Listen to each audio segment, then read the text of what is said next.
Ante la crisis del alto costo de la vida en El Salvador, y en especial de la canasta básica, que ya pone en riesgo la adecuada alimentación de las familias más pobres de El Salvador. Según la información de medios internacionales, tenemos la canasta básica más cara de los últimos 20 años. El Salvador es un país pequeño pero sobrepoblado, con 6.4 millones de salvadoreños y miles de extranjeros que viven en el país, en donde más de la mitad de los salvadoreños están desempleados. Pero estar desempleado en El Salvador no significa estar desocupado, ya que muchos, aunque no tengan un trabajo permanente, tienen trabajos temporales o hacen emprendimientos. 44.8% tiene salario permanente, 23.3% trabaja a cuenta propia sin local, 13.9% trabaja temporalmente, 4.7% en servicio doméstico, 4.6% a cuenta propia con local, 4.5% es patrono y 4.1% son amas de casa sin salario. De los 4.9 millones de salvadoreños en edad de trabajar, solo 2.9 millones están en trabajos formales e informales y 1.8 millones están desempleados.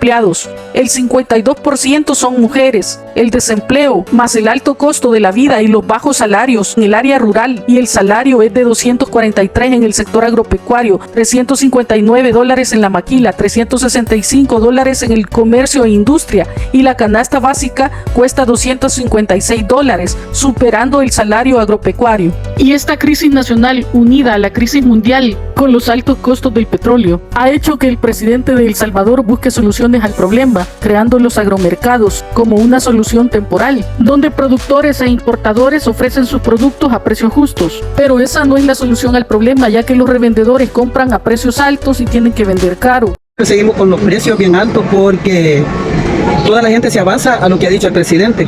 Nosotros vamos a comprar a la tiendona y nosotros siempre compramos bien altos los precios.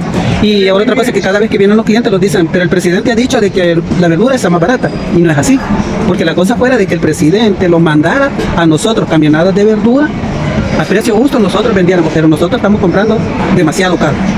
Porque la papa nosotros la estamos comprando a 95 y a $100 el quintal. Entonces nosotros tenemos que darla a 1.25 porque pagamos carretera para que saquen las cosas afuera de la tiendona, el transporte y lo que pagamos aquí para que entren las cosas dentro del mercado. Entonces, ¿qué ganamos nosotros? Y la madrugada de nosotros, porque tenemos que andar en la tiendona a las 2, 3 de la mañana para ver de nosotros, traerles los alimentos a la gente de aquí, a los clientes, pero a veces ellos los tratan mal a nosotros. El problema es que en El Salvador no existe una sostenibilidad alimentaria, ya que en los 90 prácticamente se exterminó la agricultura. Nada, la banca privatizada, que hay un fulano que se quedó con toda la banca, que todos sabemos quién es. ¿Quién es? Cristiani.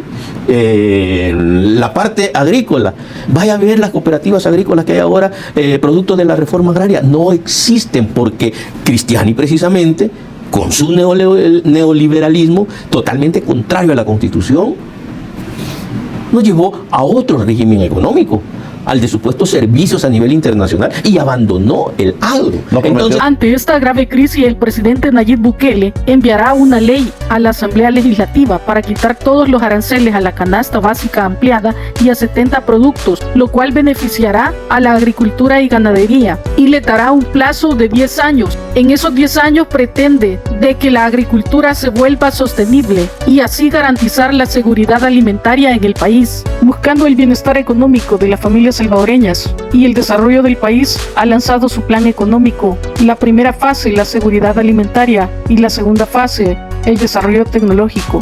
Explica que como presidente es importante trabajar por la macroeconomía para desarrollar al país, pero también es importante trabajar por la microeconomía y crear un balance entre las dos. De esta manera, llevar el bienestar y desarrollo a todos los salvadoreños que por décadas han estado en el abandono. Porque creemos que así como la revolución industrial pasó por todos los países industrializados y se desarrollaron con eso, y nuestros países en vías de desarrollo o subdesarrollados no pasó la revolución industrial por nosotros. De hecho, teníamos un tren y se cerró el tren, en lugar de la revolución industrial que vino y llevó trenes a todos los países desarrollados. Nosotros no pasó la revolución industrial por nosotros, nos quedamos atrasados, todavía luchando para tener una agricultura decente que al final fue destruida en los 90s. Por el primer gobierno de Arena. Algunos lo recordarán, como El Salvador, si bien no se había desarrollado, al menos éramos exportadores netos de alimentos, teníamos el granero de nuestro país en Usulután, éramos de los más grandes y reconocidos exportadores de café. Ahora hasta Honduras exporta más café que nosotros. Como ustedes saben, generalmente los gobiernos cuando hablan de economía, hablan de macroeconomía. Porque por lógica el gobierno ve crecimiento del PIB, déficit fiscal o superávit fiscal si lo está haciendo bien, ve la balanza de pagos, exportaciones versus importaciones, política monetaria, nosotros no tenemos, pero política monetaria, y ven ese tipo de cosas, ¿no? Ven generalmente índices macroeconómicos. Y está muy bien. De hecho, una de las labores principales del gobierno es hacer crecer la economía en cuanto a sus índices macroeconómicos, tener índices macroeconómicos sanos y en crecimiento. Reservas fiscales, reservas internacionales, divisas, etc. Pero, generalmente los gobiernos, por ver el tema macroeconómico, se les olvida el tema microeconómico, que es el bolsillo de las familias. Entonces, en muchos países, y no me van a dejar mentir, algunos amigos que nos están viendo de otros países, pasa que el país crece, la economía crece, el PIB crece, pero ellos cada vez están peor. Porque el crecimiento sube precios, el crecimiento no necesariamente se distribuye equitativamente, y son realidades, ¿no?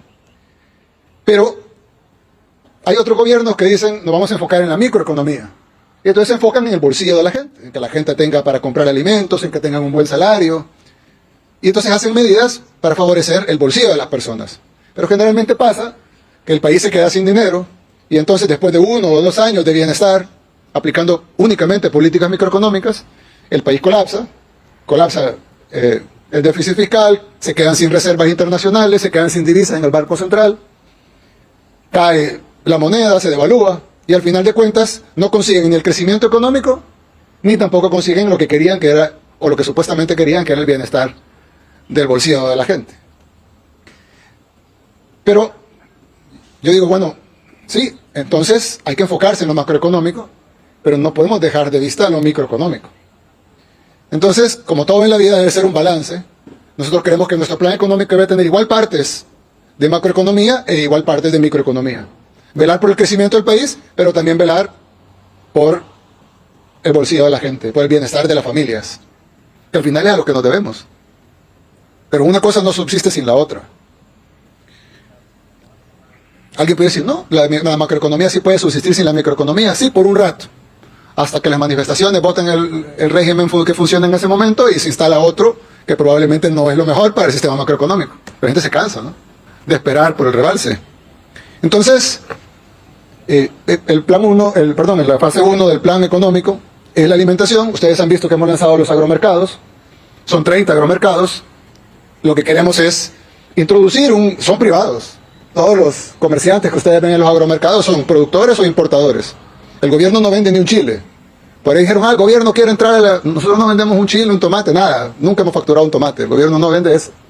El gobierno lo que hace es llevar a los productores y a los importadores directo con los consumidores, eliminando intermediarios. Ojo, no eliminándolos porque ya no existen, sino porque hay una opción donde alguien puede comprar fresco y más barato directamente al productor o directamente al importador en lugar de comprar al intermediario. Los intermediarios siempre existen y siempre están compitiendo.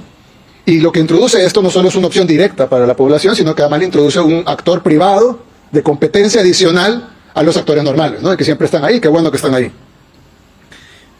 Pero eso no es suficiente, es muy pequeño, y el Estado no se puede dedicar solamente a ser un ente de comunicador entre el productor y el consumidor. Entonces, ese es uno de los proyectos que hemos hecho dentro de la fase 1, pero viene otra fase, que son las centrales de abasto. El gobierno siempre prometió, toda la década anterior se prometió una central de abastos. Nunca se construyó, hubo muchos proyectos, algunos de ustedes los han de haber visto, nunca se hizo, ahí salieron unos renders por ahí, pero nunca se hicieron. Nosotros vamos a hacer varias centrales de abastos, que van a ser operadas por privados. Pero ya estamos terminando la primera central de abastos, que se está construyendo donde eran las instalaciones del ex Citrans. Y ahora, ese es uno de los módulos de muchos.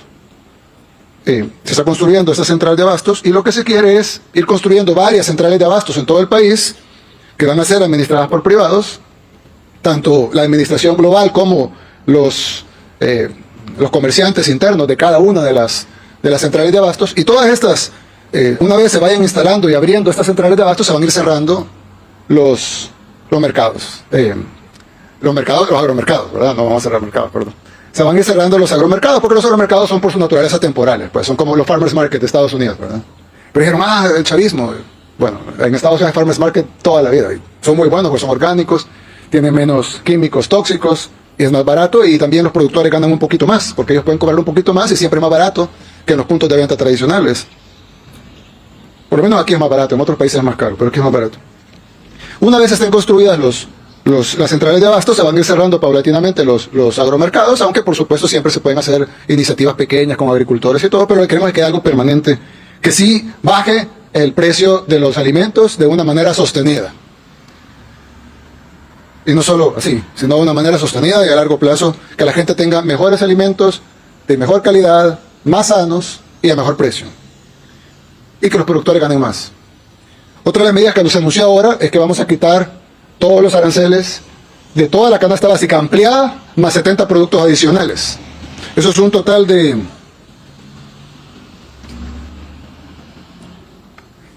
116 productos alimenticios que se van a quitar los aranceles. Eso incluye, por supuesto, carne, huevo, leche, frijoles, arroz, maíz, tomates, papas, todo lo que casi todas las cosas. Obviamente no incluye jamón ibérico o champiñones, pero incluye casi todos los productos.